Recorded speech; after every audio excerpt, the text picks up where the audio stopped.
Hello, hello, hello, everybody. Welcome back to season 1, episode number 4 of the Fantasy Cast, where we recap yet another week in fantasy football. It's been another crazy one. First off, Ty, how's it going on your end? Somewhere in Canada. I am somewhere in Canada, downtown Toronto, Loch. I'm doing absolutely fantastic. I was at the Jays game last night.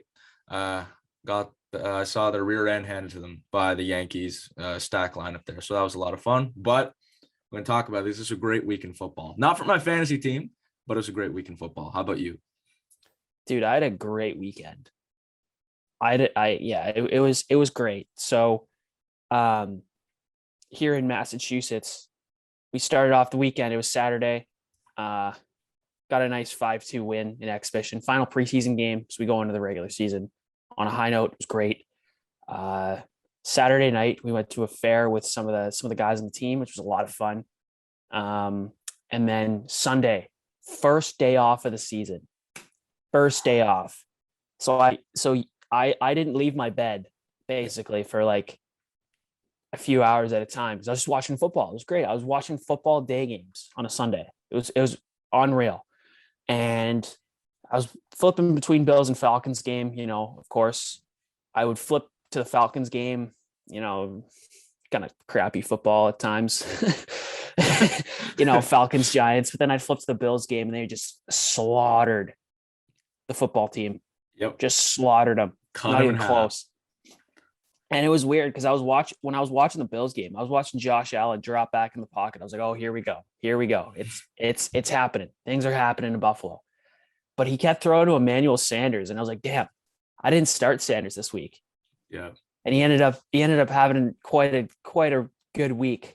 So it was a bit of an odd feeling because I didn't start him and I didn't really want to worry about that. But at the same time, like the Bills were just steamrolling Washington. So I was like, all right, you know what? I'm not going to worry about that. But the Falcons pulled off a late comeback win. I was worried I was gonna cry if they lost to the Giants. That would have been sad. But they didn't, Lachlan, because who saved you but the former Chargers kicker, Younghoe Koo. Yeah. And then third of all, I won in fantasy again this week. So I am now 3-0. So I had a 3-0 weekend. Bills win, Falcons win, fantasy football win, and the boys won on Saturday as well. So really 4-0. I mean, it was a picture perfect weekend. Lachlan, that sounds absolutely like one of the best weekends I've ever heard in my entire life. I mean, it just sounds so much fun, all this stuff. And you got to watch some football. So what could be better than that? All right. I guess we're going to hop right into this episode. And as we usually do, I mean, I'll tell you a bit of the rundown. We're going to go over some big weeks, some players that you should add and look out for. And some players you could trade for because their value's gone down a little. And then as always, we have our fantasy player of the week. So we're going to start out with some big weeks. Locke, let's look at quarterbacks. And when I think of quarterback, I think of Trace McSorley. And then apart from Trace McSorley, because of that song, I think of Justin Herbert and the Chargers, who pulled out the biggest win I've seen since 2018 when we beat the Chiefs at Arrowhead. We did again. And I was so proud of my team, so proud of the coaching staff, Brandon Staley and Herbert. Our defense had 4 turnovers. Like, when do you ever see Tyreek Hill fumble the football? Then the Chargers did it to him. And Mahomes. When you see Mahomes have 2 picks in a game, not very often. I know. So it's very rare. I mean, you got to enjoy the little things in life. But that was certainly a big one. So I'm just so happy. And I'm also happy because Herbert came out of that with his biggest fantasy production of the year with 30.8 points, which was an absolutely fantastic game. That's the kind of stuff you want to see from Justin Herbert. Last year, he finished 10th amongst all players in fantasy in PPR leagues. So Herbert's certainly looking like he's getting back on track. He's back. He's back, baby. Let's go. I'm just so happy for him. Yeah, I knew as soon as you posted on all your social medias about the Chargers, I was like, oh man, this guy's hype. Here we go. I was over the moon. That was my highlight of the weekend for sure. And then Lockie also got a bit of a loser this week in Tom Brady, who only put up 28 points, which is still amazing for a guy. Only 28, Only 28, not great. And not to mention Bucks just signed Richard Sherman, so that defense got even better somehow. There's been a lot of news around the league concerning that. But Brady, even though it was like a little bit of a down week for his Bucks, he still put up almost 30 points, which is great for him. And I'm very excited. I honestly think next week you better have Tom Brady in that lineup because he's going to light up the Patriots defense. Man, did you Back in see his? Did Foxborough. you see him sitting on the bench? Like that photo Oh, of him, yeah. dude. There was some lip reading there Dude, too. Oh, that was nasty. The comments got it dude. spot on and Be Our Gridiron, I'm pretty sure. Yeah, if you're a Patriots fan, I'm sorry. Tom is gonna have his way with you guys this week. It's not even gonna be fair. Dude, he's in that mood. He's in that mode. I have a feeling he's just gonna go off. And then two other big quarterbacks. You got Matthew Stafford, who beat Tom Brady, but he only got 29 himself, which only 29. I mean, that was still a great week for him and his offense. And then we're going to talk about this guy a little bit more later, but Lachlan, certainly you being a Bills fan, Bills probably my second team, so I love seeing this. Josh Allen lit up the Washington football team with It was beautiful. 37.22 points. So, I mean, that was insane. 5 total touchdowns. I mean, you can't have a better week than that. No, I mean, for as good of a defense as Washington theoretically should be, the Bills just had a beyond perfect game plan. Yeah, for sure. Like their offensive line took away Chase Young and any threats off the edge, and Allen just was able to stand in that pocket and just look downfield. And I mean, that's where he's been most successful in the past couple seasons, is when he's staying in the pocket. And I'd say the same for Justin Herbert. Yes. When Herbert can do wonders scrambling. So can Josh Allen. Both of them are great on the run. But when you see them stay in the pocket and look downfield, that's when good things really start to happen. I completely agree. I mean, they're both pocket passers, and Josh Allen had so much time. Herbert had a play where I think he had at least 7 seconds, which is just unheard of in the National Football League. So those were the QBs that I thought really stood out. And going to some wide receivers now, I mean, you have Cooper Kupp, who put up 30 points. I mean, this guy is one of the best players in fantasy football in the NFL right now. And certainly Matthew Stafford's helping him up. That Rams offense is just, it's clicking. And, Daryl Henderson was out this week with an injury. So Sonny Michel had to step in as kind of the main back there, but it didn't really matter because they didn't really use him that much. No, they didn't really have to, because they have Cooper Kupp, Tyler Higbee, Robert Woods. Yeah. And, I have Robert Woods on my team, and I'm not like he's gotten the lower end of the points between him and Cooper Kupp. Like Cooper Kupp has shared the majority of the volume. Yes. So far, but that can flop depending on matchups, because if you, let's say, you want to put Jair Alexander, if they're playing the Packers, for example, if you want to put Alexander on Kupp, then that means Woods is going to be on, like, God forbid, Kevin King, Yeah, for sure. You know what I mean? Like, it's a touchdown. Sorry, Packers fans. I had to throw Kevin King's name in there, but, like, you know what I mean, though? Yeah. Because I feel like the end of last season, Robert Woods really showed up big time. And Cooper Kupp was just kind of that secondary option for like, small gains where they'd flip the ball to him and he'd kind of weave his way through, and yards after catch. Obviously, we've talked about both of them, but yes, I wouldn't, if you have Robert Woods, I wouldn't be worried, because Stafford, obviously that offense is going to be pass heavy, but they look darn good right now, man. It looks so good. I mean, they're definitely probably the best team in the NFL right now, if you look at it from just overall standpoint and record. I mean, they're doing fantastic things. And my next player that I'm going to mention is a very similar situation to Cooper Kupp. As you mentioned, this player that I'm going to mention, he's been overshadowed a bit by another wide receiver on the team, like with Robert Woods and Cooper Kupp, is Mike Williams. From the Chargers, who has not had a week lower than 22 points. He got 33 in Kansas City. He loves playing against the Chiefs. Chiefs are the team that he loves to light up. He just did so well, over 122 yards receiving. He had 2 touchdowns. He was an absolute beast out there, and the Chargers are really, like they are in the other LA team, exploiting Cooper Kupp. They are really, really showing why Mike Williams he deserved to be a first-round pick back in like 2017, and it's just his production has been so good, and the way that the Chargers are using him in this offense is really scary for a lot of other teams, because now you have to deal with Keenan Allen and Mike Williams who are coming at you Yeah. full speed. So I was really impressed with And him over there. I find it really fascinating, actually, the appreciation of Mike Williams' fantasy value end of last season versus week 3 of this season. That's so true. It has just skyrocketed. And part of that can be large in part to the departure of Hunter Henry. Right? Hunter Henry was a very valuable piece of that offense last season. Yep. Very, very elite tight end. Now Yep. is in a situation where in most leagues he's still on the waiver wire. For sure. It's just the way that it is with him and Juanu Smith in New England. Yeah. I mean, the man's getting paid, whatever. Yeah. But with Hunter Henry gone, that's a pretty valuable target out of that system.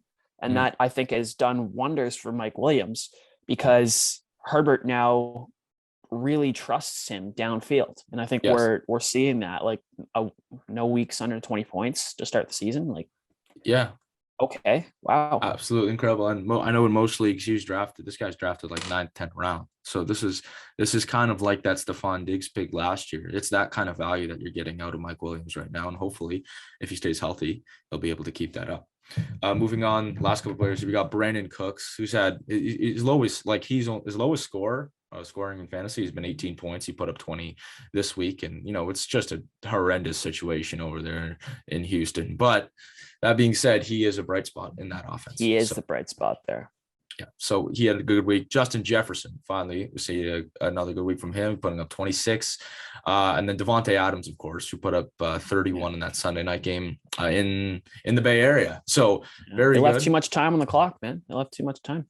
I was so I thought they should have taken a knee or do a run play or something like that. You can't give Aaron Rodgers that much time, because he's one of the most talented quarterbacks the NFL's ever seen. He's going to make you pay. So that's certainly bad on San Fran's part, and live and learn, But now you got Najee Harris for running backs, put up 28.2. Lachlan, he had carried that team. Yeah. Carried the Steelers. The way Big Ben was looking. Oh God. Carried the Steelers. About as mobile as a tree. Poor Big Ben. He had a brutal game. And I don't think Ben's a bad quarterback, but you can certainly see the decay right now, and it's not looking pretty. So and then you also had DeAndre Swift, who had 23.7. I was very happy with that, because I'm his fantasy owner, and he was phenomenal. He's great targets at the backfield.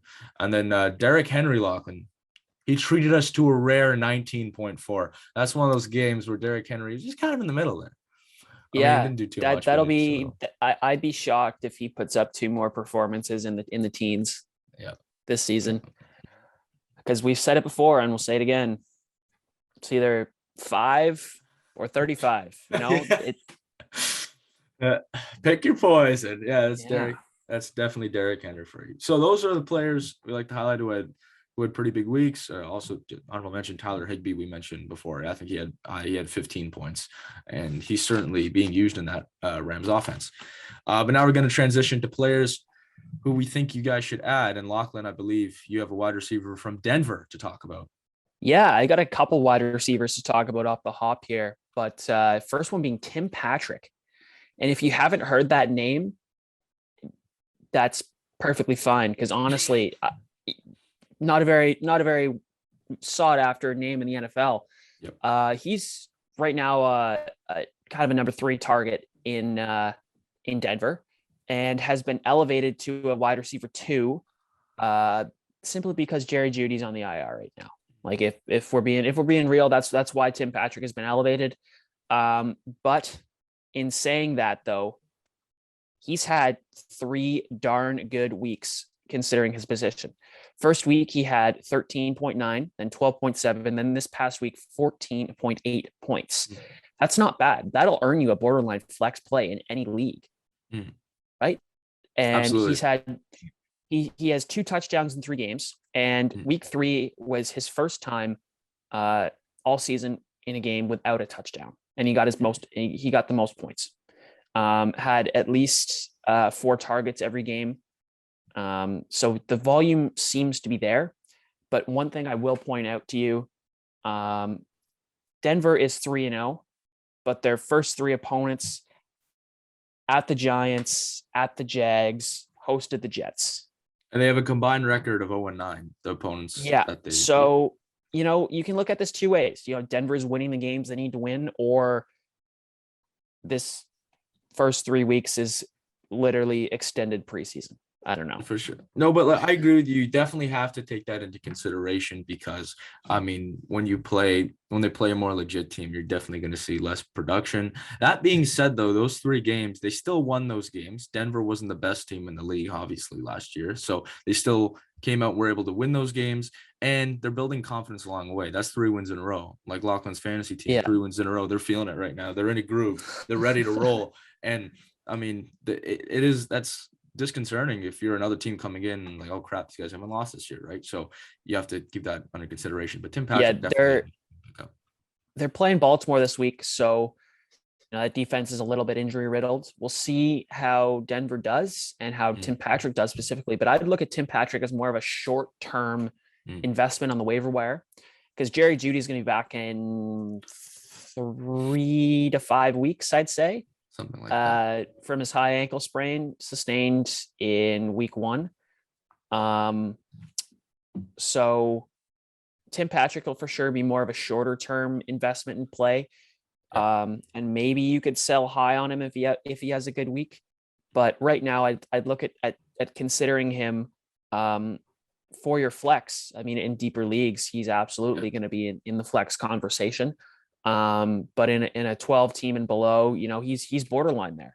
Sure. You probably got to make some calls between other running backs or receivers, depending on who you have. But Tim Patrick has certainly entered that conversation, and so has Hunter Renfrow, the second wideout I wanted to talk about. Renfrow last week, 5 receptions, 77 yards, and a touchdown for 18.7 points. That's a good little week for Hunter Renfrow.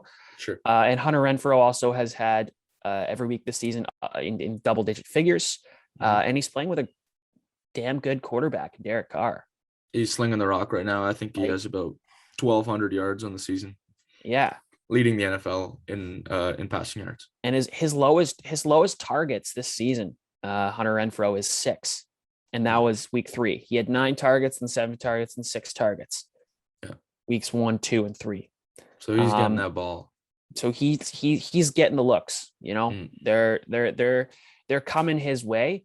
And I mean, in an offense with Ruggs, Waller, and him, he's going to get his fair share of looks sometimes, because he is a similar receiver, I think, to Beasley. Of course, yeah. And how Beasley kind of is used in the Bills' offense, and their route running skills. They're him and Beasley are both very shifty on their feet and very quick. Very shifty, quick, and gritty, I think is the right word to describe. And they both happen to be white receivers that are like shift, short, and gritty. So they remind me of each other for sure. I mean, but they're, like you said, I think that's the perfect comparison. And they're playing with 2 talented quarterbacks right now for sure. So definitely Hunter Renfrow is a great suggestion, Lachlan. You love to see those targets as well, because that proves consistency, and consistency is the most important thing when it comes to fantasy football. Now we got someone you mentioned to me, actually, Nyheim Hines, who had 18.9. Although we did have a slow week 2, he did have 14.2 in week 1 as well. So that's 2 weeks with about around the range of 15 points, which is good for a low-end RB2 or a flex start. So depending on the matchup, you could look at starting Hines potentially. You want to see who they're playing. If they got a crapper against Jacksonville or something, I mean, you throw in Hines in there. Yeah. But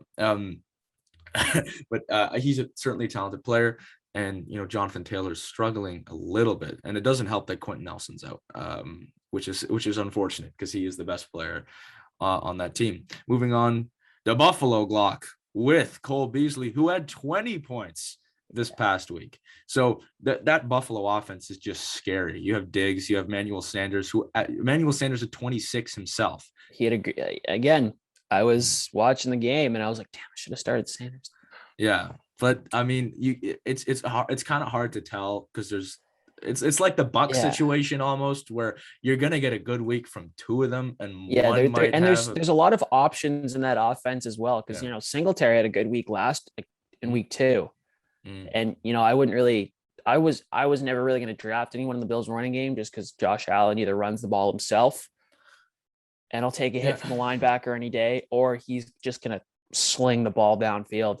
yeah, for But sure. there's so many options. There's Sanders, obviously Diggs, Yep. number one there, Beasley, and then Dawson Knox as well, Yeah, who's a pretty good tight end. great It's tight just end for Dawson. sure. His production kind of goes in clusters. Yeah. Where he might have a touchdown one game, but then go 4 or 5 games without much. Mhm. Um, so it's a bit Knox is risky. certainly an interesting player though, because the Bills get to the red zone probably more than any other team in the NFL, or certainly close to it. And Dawson Knox is that kind of guy who'll have like maybe like 8-9 receiving touchdowns on the year because they love those close proximity play action Yeah. plays near the goal line. And Knox gets a lot of those targets because he has Well, it was it steady was hands. like Robert Tonyan last year. Yeah, no, seriously. That's Like he what that he is. was the latter portion of the season. I swear he had a touchdown every game, and it was just like little like 2-yard flip plays in the end zone. But it doesn't matter. Like they don't ask how, they ask how many. You know what I mean? Like That's so true. Yeah, very good point. So Knox is another interesting guy. And then you also got hold your friggin' horses because Brandon Ayuk is back, at least to some extent. He had about 15 points in his last game, which is, I mean, that's the kind of stuff you want to see if you drafted him in the 3rd round or 4th round, which you most likely did, because he's a special player. It's just Kyle Shanahan has been using that offense in a bit of a different way. And Lachlan, I assume that production will start to ramp up because I think San Fran is 1-2 on the year right now. Is their record? Are they 2-1? yeah, they are 2-1. Oh, if they're two For and one. because their one loss was last week. So But the point is, it's a bit of a disconcern when you have such a poor week against, I mean, a team that you're going to be competing in the conference with potentially, for that division game or the wild card or if they're the NFC Championship game. So you have to fix up that offense, and if they're going to do so, and I believe the 49ers will get better, it's because of Brandon Ayuk. And then rounding off with the player I think you should definitely add if you still don't have him. I mentioned this, I think 2 weeks ago as well, is Christian Kirk, 104 yards receiving. He didn't even get a touchdown. Usually he gets a touchdown too, but he had 104 yards receiving for 17.4 points. He's the kind of guy that it's like, it's kind of boom or bust, but it's more like 65 to 70% boom to like that 30-25% bust, because that offense they have in Arizona is so unique and very special as well. They got a lot of great talents over there, and they love using Christian Kirk in that offense when they have yeah, big I mean weeks. it makes sense when you have DeAndre Hopkins there who will draw a double team Yes. or should draw a double team almost every snap. Which he did. DeAndre Hopkins only had about 5-6 points last week. So, and you're not looking to double team Christian Kirk. So you have a lot of guys, kind of like the Bills offense, like you mentioned before, with opportunity. And then obviously we have some players that we think that you guys should trade for because their value might have gone down a little bit. Number one, and it's actually our fantasy question of the week. Someone asked me, should they trade Stephon Diggs? I said, absolutely not. Diggs is so special. He's going to Don't get those yeah, targets. He's going to get don't the touchdowns. don't trade him, trade for him. Exactly. He's our number one player that you should trade for because people are starting to doubt him. He only had 12 points last week. That should rise tremendously, in my opinion, with that. Do you remember the Buffalo last time offense. people doubted? Remember the last time people doubted Stephon Diggs? Oh yeah, Uh, it was last season. Oh yeah. yes, I remember that. Mm-hmm. What When did he I do last drafted him season? in the 13th round, I think I got him. It was something like that. I drafted him so late because no one trusted him, and he was my biggest return on investment I think I've ever gotten my entire life. So Diggs was phenomenal. He is phenomenal. So don't trade him. Second player that you should trade for, Jonathan Taylor, because people are doubting the crap out of Taylor. He's starting to, he's a bit shaky, but I personally think as the weeks progress, he's going to get more targets. He's going to get some stuff out the backfield, and he's going to look good. and he's going to start getting fantasy points in production. But the Colts, they're struggling a little bit right now, but they're going to rely, I think, a bit more on what worked last year, which is straying a little bit away from the passing game and going towards the run game. So I think Jonathan Taylor is certainly a player that you should trade for. And then this one hits close to home for Lachlan and myself. It's Kyle Pitts. People are doubting Kyle Pitts. It's I'll talk about this a little bit. It's weird in Atlanta right now because Cordell's still, like, we talk about Cordell Patterson every week, and rightfully so, because it's such a strange situation because he's getting more points than Mike Davis. Mm-hmm. And then, Zacchaeus had the touchdown last week. I forget who else had the touchdown. I can't remember off the top of my head right now. I'm sorry. But Ridley gets a lot of volume, but Kyle Pitts hasn't gotten the targets yet. There's still going to be time and for him and Hurst to kind of get adjusted in that offense, I'd say a little bit. But I mean, the way that Cordell and Mike Davis have been playing, and Calvin Ridley as well, it looks like he's getting squeezed out a little bit, which is a little concerning. But we'll have to see week to week, because obviously the Falcons aren't going to shoot the lights out with offense every week, because their O-line isn't that good. And, Matt Ryan's going to have off weeks. He's a veteran quarterback, and he has shown in the past that he can have down weeks, and, his down weeks are really not good. We saw week 1, they put up 6 points. That was embarrassing. So Kyle Pitts is in one a little bit here with fantasy managers, and I'm not really sure how you could handle it, because if you trade for him, you're not going to give up a lot to get Kyle Pitts, because I feel like managers might be a little fed up at this point. Yes, I completely agree with you. But I mean, you look at their next 3 games, they have a bye week, week 6, but you have the Washington football team, they've been getting lit up lately. I mean, especially against good offenses, and on paper, I mean, Falcons do have a good offense. They got the Jets. Oh my gosh. You have fun in that game. That's just like in the backyard football. And then you got Miami week 7, who has been struggling on the defensive end, apart from picking off Derek Carr and running that thing back like 70 yards. That was about it. But I mean, those are our 3 players: Diggs, Jonathan Taylor, and Kyle Pitts, who we think that you should trade for. And Lachlan, we're going to end this episode off with our fantasy player of the week with Josh Allen. I mean, it had to be Josh Allen. 37.22 points, 5 total touchdowns, over 350 passing yards, and lit up a phenomenal defense in Washington, who are arguably not so phenomenal anymore because they've been getting lit up. But that's it. And with that concludes our episode for this week. Yeah. So again, another crazy week coming up. Set those lineups Thursday night. Set those lineups. It's here. It's basically here. It's basically football again, you got to set those lineups. Just what is the Thursday night game? Is it good this week or not? Or is it, or are the Texans playing another Thursday nighter that I won't watch? The fact is, oh no, that's who it is. I just forgot, actually. It's Trevor Lawrence against Joe Burrow. It's the Bengals and the Jaguars. Okay. So it's not a horrible quarterback matchup. I mean, you could it'll be interesting. The fact that the Bengals are going to be 3-1 to start the season is just, that's beyond me. Because I'm sorry, Jacksonville does not stand a chance in that game on paper, and that might be a big hot take if they lose, but they do not stand a chance against that team. And yeah, that's the Thursday night game. Set those lineups, everyone. Chargers, Monday Night Football. Gets the Raiders. Should be a big one. I'm excited for that. Yeah, it should be another good week. And again, guys, thanks as always for the support. We really appreciate it. We work hard on this. We love doing this for you guys. And anytime we can give you any fantasy football advice, we are more than happy to do so. So on that note, for everyone at Shocker Sports, my name is Lachlan McTagg, along with Ty White. This has concluded episode 4 of the Fantasy Cast. We'll see you guys next week.